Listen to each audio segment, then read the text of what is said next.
Welcome class 12th. Today we are going to deal with the deficit demand. In the previous video, we have understood about the excess demand, their reasons, impacts, as well as we have seen different measures through which we can control the excess demand. Now today we will understand the deficit demand. Let us understand what is deficit demand, what are the reasons of deficit demand, what are its impacts, as well as what are the measures through which we can control the deficit demand. First of all, come to the definition part. Deficit demand is the situation of the economy in which the aggregate demand AD is less than the aggregate supply at the full employment level of the economy. In the previous video, I have told you that what is full employment level of the economy. So directly come to the figure to understand the deficit demand. Hereupon, in this figure, on x-axis the output income as well as the prices, the employment is shown, while on the y-axis the consumption expenditure is shown. You can see that a ray is coming from the origin intersecting at point E with AD curve, that is AS curve is intersecting AD curve at point E, where the AD is equal to AS. It is called as the full employment level. It is an imaginary situation. It is an expectation that at this point we are having a full employment level, but it may not be, seems that all the time the AD will intersect at AS at point E. Okay, sometimes it may be seen that the actual demand is very less from the anticipatory demand. Yes, point E is the anticipatory demand, while the new point where the AS is intersecting at AD curve at E1 is the actual demand. Okay, at this position AD is also equal to AS, but actually the AD is less than AS. It may be happens in our economy due to which the deficit demand can be shown, or it may be seems in the economy when the actual demand is very less, while the anticipatory demand is very far away. That's why a gap is seen, that is called as a deflationary gap. Means due to this gap, you can see here a gap is showing. Due to this gap, a deflationary gap will be shown, and a deflation will be seen in the economy. What is deflation? Deflation is a situation of the economy in which the general price level of goods and services tends to decreases. So why this deflationary gap is making, or why deflationary gap is happening, why the actual demand is very less while the anticipatory demand is very far away? It may be happens because of the different reasons. Okay, hereupon I have written only one reason, and the reason is, you can see here the AD is the summation of C plus I, while in the next column where C dash column is happening, okay, at this point AD is equal to C plus I minus delta I. It means your investment has been decreased in the economy, due to which the actual demand has decreased on the comparison of the anticipatory demand. Now let us understand what are the different reasons of the deficit demand. Hereupon there are 6 different reasons of the deficit demand. First is, if value of marginal propensity to save is more in the economy. Yes, deficit demand can be happen in the economy if the tendency of the people to save more and more in the economy. If they are trending towards the saving part, if they are saving more and more in comparison to consumption, then in that situation deficit demand can be very much seen. Okay, next reason is the incremental increase occur in the taxes. Whenever the tax rates increases, whenever the government increases its tax policy, then in that situation also the deficit demand can be seen. Why? Because in that situation the pocket allowance or the budget allowance of the people will not allow them to demand more and more, because their purchasing power decreases at that moment. their demand decreases, due to which deficit demand can be shown in the economy. Beside this, there is a decrease in government expenditure. When government expenditure decreases, in that situation also the deficit demand can be seen. Next, very important reason of deficit demand is rise in imports. Why import rises in our economy? Whenever the domestic goods become cheaper in the international market, whenever the domestic goods is cheaper in the international market, in that situation our imports just increases, while at the same time our export decreases, due to which we are having more and more amount of foreign exchange in our economy, and at the same time the purchasing power of the economy decreases, due to which the deficit demand become uh, relevant. After that, now come to the next part, on which things or what are the impacts of the deficit demand.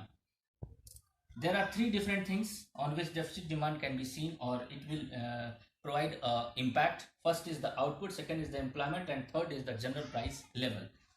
Since the output is very less, because the actual demand is very less in comparison to the planned ex ante demand, or the expectation, where we are having AD is equal to AS, that is a full employment level.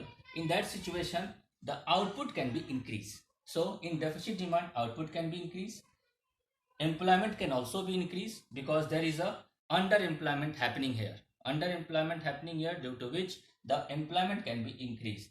But what will happen with the general price level?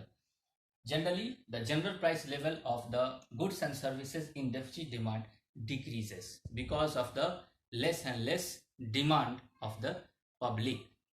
Now come to the measures through which we can recorrect this deficit demand.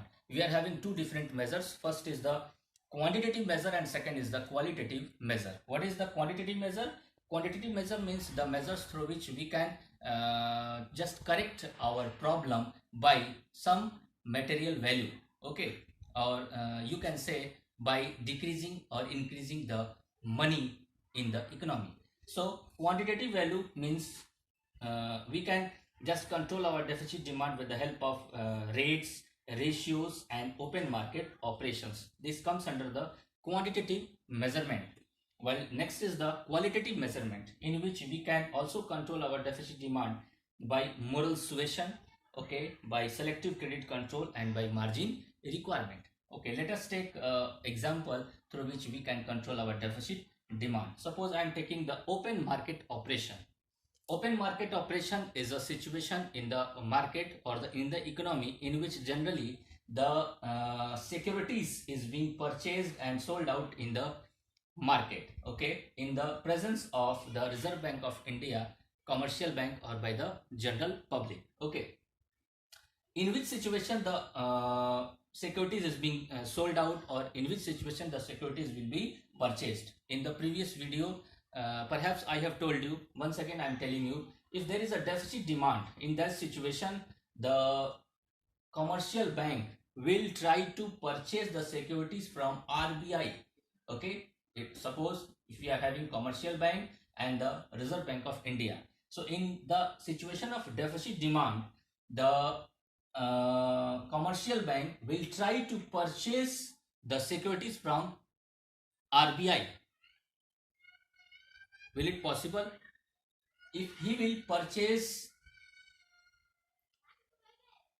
sorry, if he will sell his securities to the RBI, the RBI will provide him what? The RBI will provide him money. It means the commercial bank will have money. In that situation, the commercial bank can provide the same money to the general public just to increase their purchasing power, okay. One thing I want to tell you, that deficit demand can also be happen in the economy because the money supply has been decreased by the commercial bank to the general public. So our main motto means, the main motto of the government should to increase the money supply in the economy. If they are going to increase the money supply in the economy, automatically the deficit demand will be just wiped out, and it will come to the anticipated position where the economy is planning to buy and planning to sold out the same goods and services. Let us take the another example, one example of qualitative. Okay, you can also control your deficit demand by the help of bank rates, repo rates, by the ratios, by CRR and SLR. How deficit demand can be controlled by decreasing the bank rate, decreasing the repo rate, decreasing the CRR rate, decreasing the SLR rate. Okay, next is the qualitative approach. Moral suasion. Moral suasion is a type of speech combination of the you can say ethical values to the commercial bank between the Reserve Bank of India to just line up in the words with the RBI.